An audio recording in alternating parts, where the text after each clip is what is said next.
تو یہاں پر بھی کیا ہو گیا، پہلے پہنچ کے سچویشن دیکھی.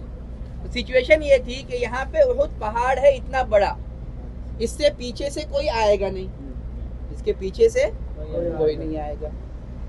بچا یہ سامنے کا حصہ. تو یہاں پر کیا کیا اللہ کے نبی صلی اللہ علیہ وسلم نے 700 میں سے 650 لوگوں کو یہاں پہ کھڑا کر دیا.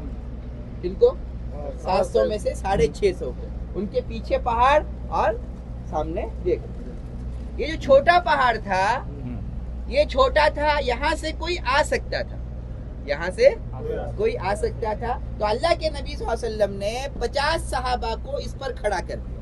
کتنے؟ 50. وہ تیر مارنے والے تھے، اس لیے اس کو جبل رمات کہتے، تیر مارنے والوں کا پہاڑ. اور ان سے کہا کہ بھائی نیچے کچھ بھی ہو جائے، آپ لوگوں کو پہاڑ سے نیچے نہیں اترنا ہے. کیا کہا ان کو؟ نیچے کچھ بھی ہو جائے آپ لوگوں کو کیا کرنا ہے؟ نہیں. جنگ شروع ہوئی. جنگ کیا ہوئی؟ شروع ہوئی. مسلمان تھوڑے تھے لیکن ایمان کی طاقت تھی، بدر میں جیتے تھے. تھوڑی ہی دیر میں کیا ہو گئے؟ مسلمان جیت گئے اور کافر سب بھاگ گئے. کافر کیا ہو گئے؟ سب بھاگ.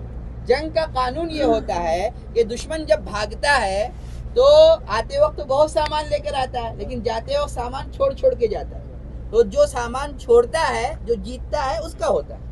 یہ جنگ کا قانون ہے. سامان جو چھوڑتا ہے، جو جیتتا ہے، اس کا ہوتا ہے. مسلمانوں نے سوچا کہ اب تو کافر بھاگ گئے اور سامان چھوڑ کر چلے گئے، جنگ تو ختم ہو گئی، اب ہم کیا کریں گے؟ یہ سامان جمع کریں گے. اور نیچے جو صحابہ تھے وہ سامان جمع کرنے لگے.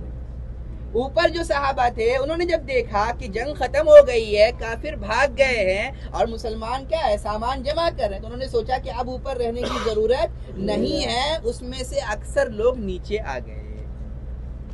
ان کے جو سردار تھے انہوں نے بہت سمجھایا کہ بھائی آپ لوگ نیچے مت جاؤ. اللہ کے نبی صلی اللہ علیہ وسلم نے فرمایا ہے نیچے کچھ بھی ہو جائے تم کو نیچے نہیں آنا ہے. لیکن 50 میں سے 45 صحابہ نیچے آ گئے، 5 صحابہ وہاں پہ رہ گئے.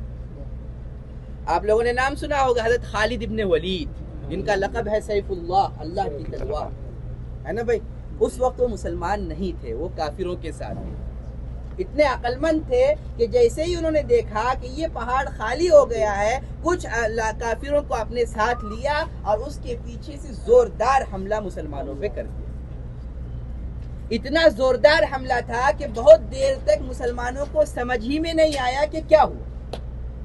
بہت دیر تک مسلمانوں کو سمجھ میں نہیں آیا کہ کیا ہوا، یہاں تک کہ اللہ کے رسول صلی اللہ علیہ وسلم کے ساتھ کچھ صحابہ رہ گئے، سب ادھر ادھر ہو گئے.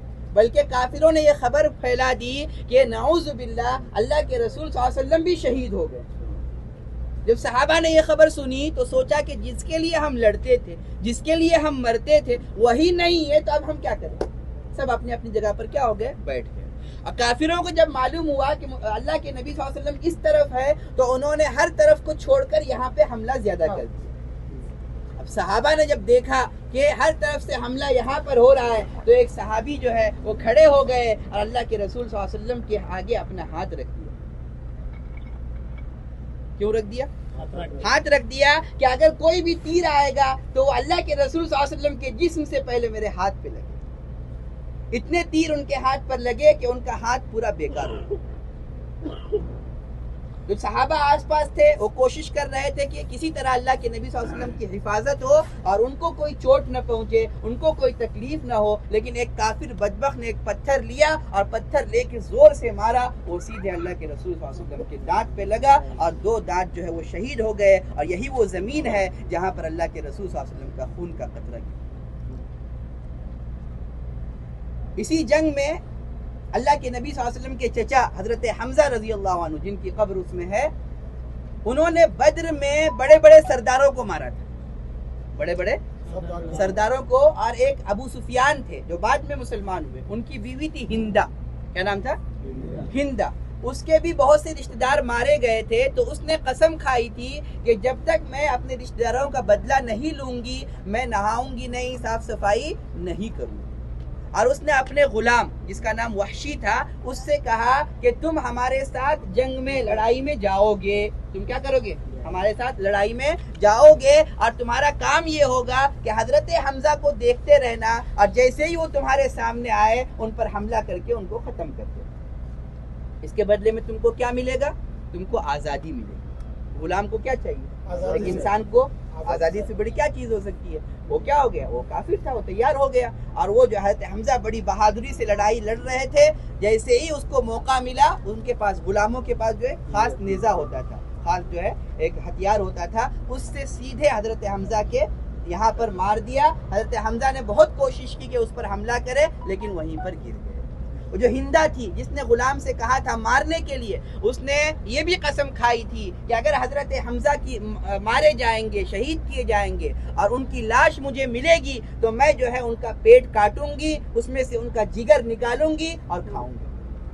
جب اس کو معلوم ہوا کہ حضرت حمزہ شہید ہو گئے ہیں اور ان کی لاش یہاں پر رکھی ہوئی ہے، وہ بھاگی ہوئی آئی، اس نے ان کا پیٹ کاٹا اور پیٹ کاٹ کے جو ہے اس میں سے ان کا جگر نکالا اور کھانا چاہا، کھا نہیں پائی، چبا کے پھینک.